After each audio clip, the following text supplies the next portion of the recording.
Hi everyone, welcome to this quick overview basically on how to do a trend line, basically on how to fit your data. If you're given a bunch of data or you come up with a bunch of data for your lab or for any of the activities that you'll be confronting, this is going to be a very quick one. So just to show you how to do this one, I was going to type it actually and put it on Canvas, but decided that's probably much easier to show than to actually type things and tell you click here and click there and all of that. Anyway, so I have a bunch of data in here. I actually have 15 points, as you can clearly see in here. I'm going to insert a graph just like we normally do. So we select the data, we go to the insert. I'm going to go into any of this graph, doesn't matter. So I'm going to pick up this one in here, and I'm going to make this one a little bit bigger. So again, you select all of your data, including actually the labels and all of that things that go with it too, if you like. You don't have to for the labels, it's up to you. You can add all of your labels once you want to. Anyway, I know we did this in the lab at some point, actually from physics 1 or physics 2. You guys did that physics 1, and I think we did something along this lines in physics 2. Anyway, just a quick overview in here so that you guys see how it works. Just a reminder, I guess.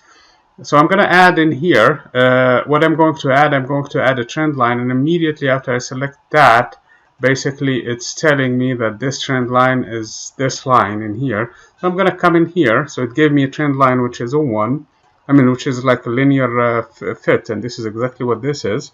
If you notice in here, one of the interesting features that you can turn on in here is the R squared value in here at this point, and it's at 95% fit. That means it's more or less approximately linear if you want to interpret that line in there that way. So, but this is not a good fit for a lot of the activities. So what I'm going to require that you guys do, if you're going to be asked to do a polynomial, you come in here and choose a polynomial and watch the value of r squared. The minute I do that, it's a 99.96 fit already, just with two terms for this set of data in here, which is some complicated basically dependency. But the point being in here, it's not exponential. Had I done exponential, it's going to give me probably a different value. It dropped actually. The linear fit was a lot better than the exponential. So there's definitely not an exponential. Is this a logarithmic? Of course it's not. It's even worse than the exponential. And is it a power law? Maybe. It's going to be a power law. Again, this is some power in here that I'm not displaying the function. One of the things that you can do also is that display the function on chart. So this is a power of some 1 point, it's not even square power, it's some power in here if I'm going to do that.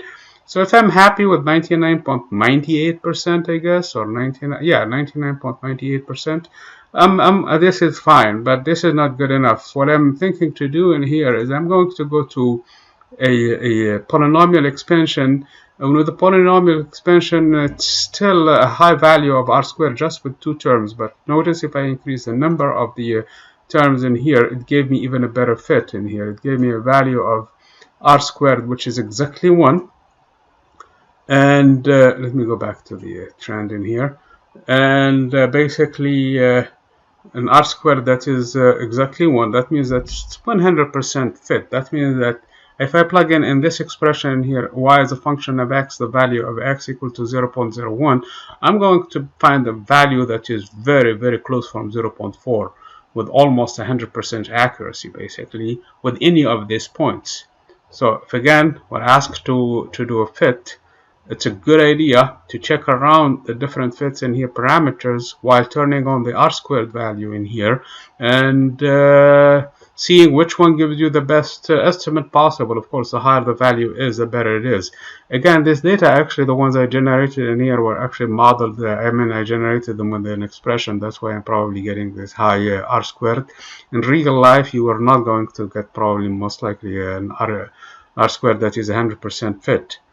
But I just want to share this with you guys quickly so that you're aware of this, how to find it. So if I'm asking you in here to give me the expansion for this, or the expression that best fit this set of data, you're going to tell me if this is a time, for example, parameter, and this is some temperature or something like that.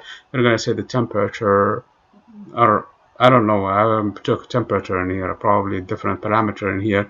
It's equal to something with a negative number, as you can clearly see from this expression in here.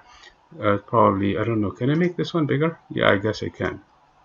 So just to see it better, okay? So this is like a negative 8 1815 times this x-axis squared, which is x squared, x cubed, I'm sorry, here, and then something times x squared and something times x and some constant in here. So this is a linear expansion of this, a polynomial expansion of this set of data that I have in here. Again, this is just to give you a quick overview of the trend line and how it works. Now, if you don't have access to Excel, which I probably should because you're a student in college, so you should have access to it, and it's part of our subscription to download Office 365.